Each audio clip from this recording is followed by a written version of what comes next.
도대체 왜 내가 이딴 취급을 받아야 합니까? 우리가 전 세계에서 제일 큰 국가인데 이게 말이나 되는 겁니까? 그런데 왜 옆에 있는 한국인들은 바로바로 넘어가 주는 겁니까? 여기 이태리 밀라노의 한 공항. 끝도 없이 길게 늘어져 있는 출국 심사대 앞에서 중국인 한 여성이 화를 참지 못하고 목청 터져라 소리칩니다. 그러자 공항 수색대 직원들이 급하게 나와서 이 여성을 체포하는데 지나가던 한국인들은 무심한 듯 지나갑니다. 도대체 이 여성에게 무슨 일이 있었던 것일까요? 자, 그럼 바로 사연 시작합니다. 안녕하세요. 저는 중국 광저우에서 태어나고 쭉 광저우에서만 지내온 20대 여대생 순짜이양이라고 합니다. 현재는 이태리 밀라노에서 국제 경영을 공부하는 유학생이기도 합니다. 제 조국인 중국은 제가 태어난 나라이자 한편으론 전 세계 최고의 권력을 잡고 있는 중국의 국민이라는 것이 너무 자랑스럽기도 하죠.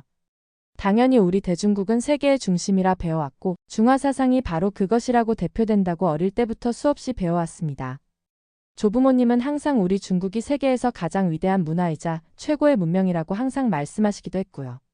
그리고 저 역시 이런 내용은 당연스럽게 의심 없이 믿었습니다. 생각해보세요. 대중국인 입장에서 유구한 역사를 자랑하는 중국을 자랑스러워하지 않을 이유가 없거든요. 중국의 자랑은 이제 그만하고 어찌됐든 아버지께서 운영하는 호텔 경영을 이어받기 위해 항상 경영을 공부해왔던 저는 정통 경영학을 위해 이태리 밀라노로 유학을 떠났는데 이 역시 바로 이 거대한 애국심이 바탕이었습니다. 저는 항상 다짐했죠. 대중국의 위대함을 전 세계 사람들에게, 특히 경영학으로 유명한 이태리에서부터 제대로 중국의 위대함을 알리자. 라는 마음으로 밀라노행 비행기에 올랐었습니다. 유구한 역사를 자랑하는 5000년 문명의 자부심을 안고 기분 좋게 출발했지만 뜻밖의 이태리 밀라노 마르폴로 공항에 도착하자마자 현실은 제가 예상했던 것과는 너무나 달랐습니다. 바로 입국 심사대 앞에서 있던 일입니다. 수많은 줄을 이어가며 기다리고 지쳐있던 저에게 바로 제 앞에 있던 한국인들이 자동 출입국 심사대를 이용해 빠르게 통과하는 것을 보았습니다. 그들은 KTA라는 것이 있다며 자랑스럽게 이야기하고 있었죠. 반면 저는 일반 심사대에서 오랫동안 기다려야 했던 제 모습이 초라해 보이기까지 했습니다. 게다가 밀라노 공항의 심사관은 제 중국 여권을 보더니 계속 의심스러운 눈빛으로 오랫동안 검사했고 지문 확인도 3번이나 반복했습니다. 그때 제 뒤에서 몇몇 사람들이 중국 여권을 들고 있는 저를 보며 수군거리는 소리가 들렸습니다. 영어로 이야기하는 것이 들려서 대충은 알아들을 수 있었는데 중국인들이 유럽에 너무 많이 온다며 불만을 토로하는 내용이었습니다. 여기도 중국인이네. 정말 어디에나 있어. 진짜 미치겠다, 이런 말들이 귓가에 들렸죠. 너무 어이가 없던 저는 뒤를 확 돌아봤는데 그들은 급히 시선을 피했습니다. 겨우겨우 입국장을 빠져나와 수화물을 기다리는 동안은 제 옆에서 이상한 무리의 사람들이 스마트폰을 보며 낄낄대며 웃고 있었습니다. 호기심에 힐끔 보니 중국인 관광객이 밀라노의 두오모 성당 앞에서 부적절한 행동을 하는 영상이었습니다. 어떤 중국 어린이가 두오모 성당 계단에서 소변을 보는 장면이었죠. 그들은 제가 보고 있다는 것을 알아채고는 급히 자리를 피했지만 그중 한 명이 역시 중국인들이란 하고 중얼거리는 소리가 들렸습니다. 한 이탈리아 사람이 제 옆에서 보고 있던 SNS에는 더 충격적인 내용들이 있었습니다. 프라다와 루이비통 같은 아주 유명한 명품 브랜드가 즐비한 밀라노의 고급 백화점에서 중국인 관광객들이 너무나 시끄럽게 떠들고 있었습니다. 게다가 밀라노 시내 곳곳에 쓰레기를 버리고 공공장소에서 무례한 행동을 하는 영상과 사진들이 가득했죠. 그 영상들에 달린 댓글들은 더 끔찍했습니다. 중국인들은 문명화되지 않았다. 기본적인 매너도 모른다. 동양인 중에서도 특히 중국인들이 최악이다라는 악평이 줄을 이었습니다. 저는 정말 어처구니가 없었습니다.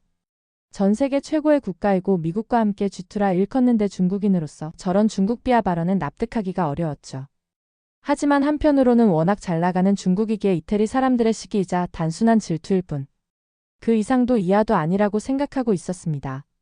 어쨌든 저는 너무 화가 났지만 일단 기숙사로 돌아왔습니다. 그런데 어처구니없게도 기숙사에서조차 비슷한 일들이 있었습니다. 룸메이트들이었던 서양 친구들이 중국 유학생들의 방은 악취가 나고 지저분하다며 신랄하게 평가하며 불평하는 모습을 본 것이었죠. 또한 기숙사 구내식당에서는 중국 학생들이 시끄럽게 떠든다며 눈살을 찌푸리는 모습을 보았습니다. 매일같이 이런 시선들을 마주하는 것이 너무나 고통스러웠습니다. 그렇게 지내던 휴일 어느 날 이태리 룸메이트 방에서 고전 경영 서적을 발견하게 되었는데 무언가 흥미가 생겨서 잠깐 읽어보았습니다. 처음엔 오래된 경영 서적이기에 흥미롭게 읽고 있었는데 중간쯤 읽을 때부터 너무 큰 충격을 받게 되었습니다. 바로 제가 너무나 존경하던 이태리의 한 경영학자가 아시아인들에 대해 쓴 글이었습니다. 그런데 보아하니 아시아인들 중에서도 유독 중국을 콕 집어서 얘기하는 것이었습니다. 그는 중국인들의 문화적 수준과 시민의식이 낮다고 혹평했고, 특히 위생관념과 공공질서 의식이 부족하다고 강하게 지적했습니다. 처음에는 인종차별이라고 생각했지만 현실에서 마주치는 일들을 보며 부끄러움을 느꼈죠. 저는 곰곰이 생각해봤습니다. 저는 우리 대중국이 이전 세계의 중심이고 미국과 함께 G2라는 너무나 초강대국이라는 자부심으로 지내왔고 그렇게 교육을 받아왔죠. 그리고 솔직히 전 세계 사람들은 중국인에 대해 견제와 질투, 그리고 시기심 같은 속 좁은 마인드라고 평가절하하기도 했습니다. 하지만 진짜 이날만큼은 깊은 고민을 하게 만든 하루이기도 했네요. 그러던 어느 날이었습니다. 경영학 공부 때문에 너무 머리가 복잡했던 저는 밀라노의 나보리 거리를 걸으며 휴식을 취하고 있었습니다. 그런데 저는 또다시 마음이 복잡해진 사건이 발생했습니다. 밀라노 길거리의 상인들은 한국인 관광객들에게 특별한 관심을 보이고 있었는데 코리안, BTS, 블랙핑크 하며 밝은 미소로 다가가는 모습이 눈에 띄었죠. 반면 제가 지나갈 때는 경계하는 눈빛을 보내거나 아예 관심조차 주지 않았습니다. 솔직히 한국인이나 중국인이나 생긴 건 큰 차이가 없는데 어떻게 그들은 저의 외모만 보고도 중국인이라는 걸 알았을까요? 참 어이가 없기도 했습니다. 막말로 5000년 문명의 후예인 제가 이런 대우를 받는다는 게 믿기지 않았습니다. 할아버지께서 늘 말씀하시던 거대한 대중국의 위대함은 여기 밀라노 거리에서 찾을 수 없었고 저는 그날 기분만 더러워진 채 기숙사로 복귀했었죠. 그런데 참 이상하기도 합니다. 경영학 공부를 위해 바로 옆 나라 한국에서 온 유학생 지민이는 특히 K-팝과 한국 드라마에 대해 이야기하며 항상 밝게 웃고 있었죠. 본인 일도 아니면서 뭘 그렇게 자랑스럽게 얘기해주는지 참 어이없기도 했습니다. 그런데 수업 시간에도 경영학 교수님들은 한국의 경제 발전과 문화적 영향력에 대해 칭찬을 아끼지 않습니다. 한국은 정말 대단한 나라입니다, 여러분. 이렇게 짧은 단기간에 세계적인 강국이 된 한국이거든요. 여러분 한강의 기적을 아십니까? 여러분 박정희 대통령을 아십니까? 그는 전 세계가 벤치마킹해야 할 아주 이상적인 지도자입니다. 강의 때 이런 말들을 들을 때마다 저는 정말 짜증이 날 수밖에 없었습니다. 속으로 생각했죠. 한국? 5000년 대중국의 역사와 수많은 최고의 학자와 지도자를 배출한 중국인데 겨우 한국의 지도자를 소개한다고? 누구? 박정희? 이 사람은 뭐지? 하며 저는 무시했었던 하루였습니다. 그러던 어느 날 두오모 성당 앞 카페에서 한국인 유학생 지민이와 잠시 커피를 마시던 날이었습니다. 강의 과제 중에서 조별 과제가 있었는데 하필 지민이와 같은 조에 편성된 것이었죠. 내키진 않았지만 과제 수행을 위해 어쩔 수 없이 함께 지내게 되었던 것입니다. 커피를 마시는 와중에 이탈리아 친구들이 합석했는데 그들은 연신 한국에 대해 관심을 가지며 지민이에게만 계속 이야기를 했습니다. 이태리 친구 중 발로텔로라는 친구는 스스로 삼성 갤럭시를 쓰고 있다며 너무 자랑스럽다며 뿌듯해하기도 했고 또 다른 이태리 친구 카사노는 현대 자동차에서 나온 최신형 자동차를 구매했는데 너무 만족한다며 얘기해주기도 했죠. 들을수록 짜증이 치솟았지만 조별 과제 수행을 위해 저는 표정을 관리하며 속으로 사겼습니다. 그저 저는 옆자리에서 조용히 커피만 마시고 있었을 뿐이었죠. 그런데 참 이상하기도 했습니다. 중국의 화웨이나 샤오미 그리고 BYD 같은 우리의 대중국 기업들도 전 세계적으로 성장하고 있는데 왜 이들은 그런 이야기는 전혀 하지 않는 걸까요? 이건 아직도 의문이긴 합니다. 게다가 밀라노 대형 백화점에서도 비슷한 일이 있었습니다. 이탈리아는 프라다와 샤넬 루이비통 같은 명품 브랜드를 배출한 최고의 명품 국가이기도 한데 그런 이탈리아 최고의 명품 대형 백화점에서 명품 매장 직원들이 한국인 고객이 오면 특별한 서비스를 제공하고 있었던 것이었습니다. VIP룸으로 한국인들을 안내하고 정성스럽게 상품을 설명하고 심지어 한국어로 된 카탈로그까지 준비해 놓았더군요. 어딜 가도 중국어가 적혀 있었는데 여기에선 중국어가 없이 오로지 한국어만 적혀 있는 카탈로그 뿐이었습니다. 참 이상하지 않나요? 게다가 제가 그쪽을 지나갈 때면 그저 평범한 고객 대우를 받을 뿐이었습니다. 제가 이마에 중국인이라고 써놓은 것도 아닌데 귀신같이 그들은 저를 중국인으로 정확하게 인식하고 응대하는 기분이었습니다. 가끔은 오히려 이상하고 의심스러운 눈초리로 저를 쳐다보기까지 했죠. 마치 제가 가짜 명품이라도 휘두른 가짜인 사람처럼 취급당한 기분이었습니다. 밀라노 경영대 도서관에서 공부하던 중 옆자리에서 들려오는 대화가 귀에 들렸습니다. 진짜 보면 볼수록 한국의 기술력이 정말 대단하지 않아? 인공지능, 반도체, 배터리 기술까지 이제는 유럽도 한국을 벤치마킹하기 바쁘지. 그런 말들을 들을 때마다 저는 너무 가슴이 답답했습니다. 오히려 우리 대중국이 이런 분야에서 더욱 빠르게 성장하고 있는데 왜 그들은 우리를 인정하지 않는 걸까요? 게다가 대학 축제 때는 더욱 서러웠습니다. 한국 문화의 밤 행사가 열렸는데 강당이 발 디딜 틈 없이 꽉 찼습니다. 아니 무슨 이태리에서 한국 문화의 밤이라는 것을 기획한 거죠. 또 K-팝 댄스 공연이 있을 때는 모두가 열광적으로 미친 듯이 환호했고 한국 음식을 맛볼 수 있는 대형 부스 앞에는 길고도 긴 줄이 늘어섰었죠. 반면 중국 문화를 소개하는 행사는 몇몇 중국인 유학생들만 참석했을 뿐이었습니다. 어쨌든 친해지고 있던 한국인 지민이와 저는 밀라노 두오모 근처의 기념품 가게를 오랜만에 가봤습니다. 그런데 저는 여기서 바로 발걸음을 멈췄습니다. 가게 입구에 붙어있는 작은 팻말 하나가 제 시선을 사로잡았기 때문이죠. 바로 중국인 출입 금지라는 글자였습니다. 영어, 이탈리아어, 중국어로 쓰여 있었죠. 제가 어이가 없어서 다시 한번 쳐다봤습니다. 그런데 정확하게 적혀 있었습니다. 중국인 출입 금지. 순간 저는 제 눈을 의심했습니다. 이게 말이 됩니까? 말이 되냐고요. 21세기에 이런 차별적인 문구가 대놓고 붙여놓다니 정말 말이 되지 않았습니다. 제 옆에 있던 한국인 친구 지민이가 제 어깨를 살짝 토닥였습니다. 분명 그도 이 팻말을 보았겠지만 저는 차마 그에게 물어볼 수 없었습니다. 저는 화를 삭이며 차라리 배고 고프니 근처 레스토랑에 가자고 지민이에게 말했습니다. 그런데 정말 어처구니 없게도 근처 레스토랑의 창문에도 비슷한 문구가 보였습니다. 중국인 단체 관광객 받지 않습니다. 이번에는 더 구체적이었네요. 가슴 한켠이 무너져 내렸습니다. 도대체 우리 중국인들이 뭘 그렇게 잘못했길래 이런 대우를 받아야 하는 것입니까? 저는 정말 용기를 내어 이탈리아 친구 마르코에게 물어보았습니다. 그는 잠시 난처한 표정을 짓더니 조심스럽게 대답했습니다.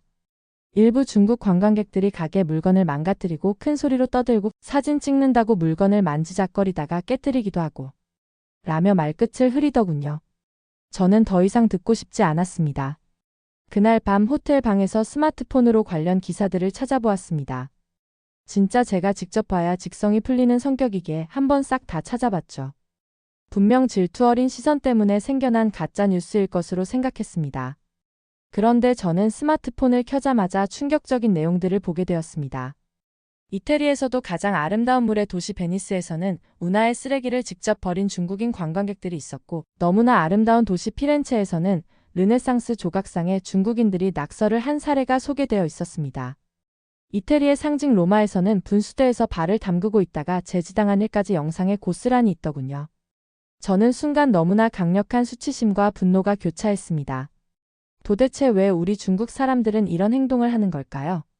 학창시절엔 항상 5000년 문명의 후예라고 자부하는 교육을 그렇게 강조했으면서 정작 왜 더욱 중요한 기본적인 매너는 가르치지 않았던 것일까요? 다음 날 저는 밀라노 시립박물관을 찾았습니다. 중국 도자기 특별전이 열리고 있다는 소식을 듣고 한 걸음에 달려갔죠. 원나라 청화백자와 송나라 청동기들이 전시되어 있었습니다. 너무나 대단한 우리 선조들의 찬란한 문명을 보며 가슴이 부풀었습니다. 이런 것이 바로 중국이라는 자부심에 기쁜 눈물까지 고이더군요.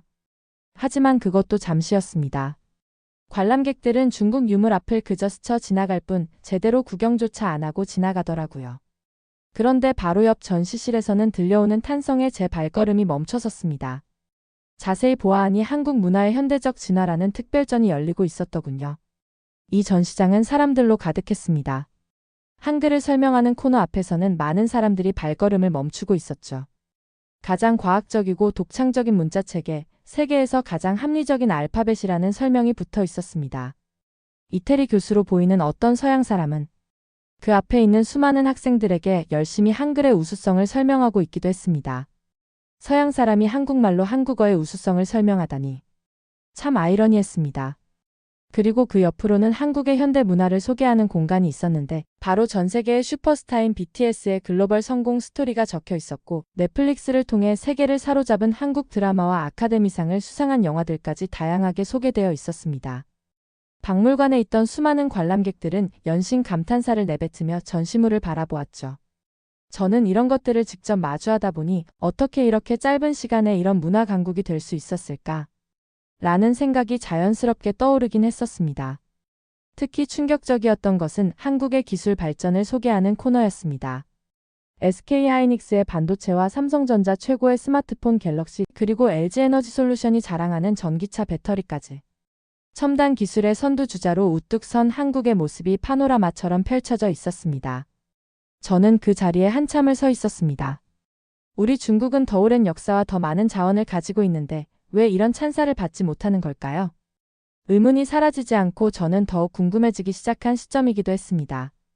특히 마지막 전시실에는 방문객들이 직접 의견을 남길 수 있는 공간이 있었는데 한국의 소프트 파워가 놀랍다. 문화적 정체성과 현대성의 완벽한 조화, 세계가 한국에서 배워야 할 것이 많다와 같은 수많은 찬사들이 벽면을 가득 메우고 있었습니다. 제 마음속에서는 정말 복잡한 감정이 일었습니다. 이젠 중국보다 훨씬 작다고 느껴졌던 한국에 대한 부러움과 질투가 자연스럽게 나왔고 한편으로는 대중국인으로서 알 수 없는 자괴감도 들었습니다. 박물관을 나오는 길에 저는 오늘 본 것들을 곱씹어 보았습니다. 기념품 가게의 차별적인 팻말부터 박물관에서 목격한 극명한 차이를 고민해봤죠. 도대체 우리 중국은 왜 이렇게 됐을까요? 언제부터 우리는 세계인들에게 이런 대접을 받게 된 걸까요? 선대에서부터 그렇게 강조하며 말씀하시던 대중국의 위대함은 이제 역사책에서나 찾아볼 수 있는 것이 되어버린 걸까요? 오늘 하루 동안 느낀 감정들이 마음 한켠에서 끓어오르는 것 같았습니다. 자부심과 수치심, 희망과 절망이 뒤엉켜 복잡한 감정의 소용돌이를 만들어내고 있었죠. 저는 스스로 감정을 억누르며 다양한 기사들을 찾아봤습니다. BTS의 빌보드 차트 석광, 한국 반도체 세계시장 점유율 1위 달성, 현대자동차의 유럽시장 돌풍. 이러한 기사들이 수도 없이 나왔는데 이는 모두 한국의 성공을 다룬 기사들이었던 거죠. 그러면서 저는 중국 관광객들의 무질서한 행동을 다룬 기사들도 보게 되었습니다. 저는 마침내 이렇게 극명한 대비 앞에서 엄청난 깨달음을 얻게 되었습니다. 우리 대중국은 항상 5000년 문명을 자랑스러워했습니다. 물론 맞는 말이기도 하죠. 하지만 그건 과거의 영광일 뿐입니다. 반면 한국은 불과 70년 만에 전쟁의 폐허에서 세계가 부러워하는 나라로 우뚝 섰습니다. 그들은 과거의 영광이 아닌 현재의 실력으로 세계인의 존경을 받고 있었던 것이었습니다. 대한민국의 자랑스러운 성공은 어쩌다 운 좋게 얻어진 것이 아님을 이제는 분명히 알 수 있었습니다. 그리고 한국인들이 보여준 것은 진정한 문화적 혁신이었습니다. 그들은 전통을 단순히 보존하는 데 그치지 않고 현대적으로 재해석하여 세계인이 공감할 수 있는 새로운 가치를 만들어냈죠. 세종대왕께서 만든 한글은 단순한 문자가 아닌 세계가 인정하는 문화유산이 되었고 BTS와 블랙핑크로 대변되는 K-팝은 단순 음악이 아닌 전 세계 젊은이들의 꿈이 되었습니다. 한국 드라마는 아시아를 넘어 할리우드까지 진출했고 한국 음식은 이제 밀라노의 고급 레스토랑에서도 맛볼 수 있게 되었죠. 특히 놀라운 것은 한국 제품들의 위상 변화였습니다. 제가 어릴 적 항상 들어왔던 한국 제품은 싸구려라는 말이 이제는 완전히 옛말이 되어버렸습니다. 이재용 회장이 이끄는 삼성은 애플과 어깨를 나란히 하는 최고의 스마트폰 회사가 되어 있었고 현대자동차는 유럽과 미국에서 그 유명한 도요타와 벤츠 같은 회사와 경쟁하고 있죠. 구광모 회장이 이끄는 LG전자의 프리미엄 가전은 이탈리아의 부유층들 사이에서 필수품이 되고 있었습니다. 이러한 성공을 종합해보면 결국 그들은 품질과 혁신으로 전 세계 시장을 정복했던 것이었습니다. 그런데 우리 중국은 어떠했나요? 여전히 메이드 인 차이나는 값싼 제품의 대명사로 통하고 있었습니다. 물론 저렴한 상품이 전 세계의 공장처럼 유통되니 좋기도 합니다. 하지만 화웨이나 샤오미 같은 기업들이 성장하고 있으면서도 여전히 전 세계인들의 신뢰를 완전히 얻지 못한 부분은 분명 반성이 필요합니다. 우리는 전 세계 최대의 시장이라는 규모만 자랑했을 뿐 진정한 품격과 가치는 보여주지 못했던 것 같습니다. 이제 저는 확실하게 깨닫게 되었습니다. 단순히 큰 경제 규모나 인구수를 자랑하는 것이 아니라 전 세계인들이 존중하고 존경할 만한 가치를 만들어내야 한다는 것을 확실하게 알게 되었습니다. 바로 옆 나라인 한국이 보여준 것처럼 진정한 문화 강국은 상대를 배려하고 이해하는 데서 시작된다는 것을 명확하게 깨닫게 되었습니다. 이젠 우리 중국인들도 확실히 변해야 합니다. 공공장소에서 큰 소리로 떠들고 규칙을 무시하고 남을 배려하지 않는 행동들은 이제는 절대로 그만두어야 합니다. 우리가 그토록 자랑했던 5000년 역사의 후예라면 이에 걸맞는 품격과 교양을 갖추어야 하는 건 자명한 사실입니다. 그리고 마지막으로 한국이라는 나라가 보여준 놀라운 성취의 경의를 표하고 싶습니다. 그들은 우리에게 진정한 국가의 품격이 무엇인지를 가르쳐 주었으니까요. 여러분 오늘 사연 어떠셨나요? 구독과 좋아요를 눌러주시면 영상 제작에 더욱 큰 힘이 됩니다.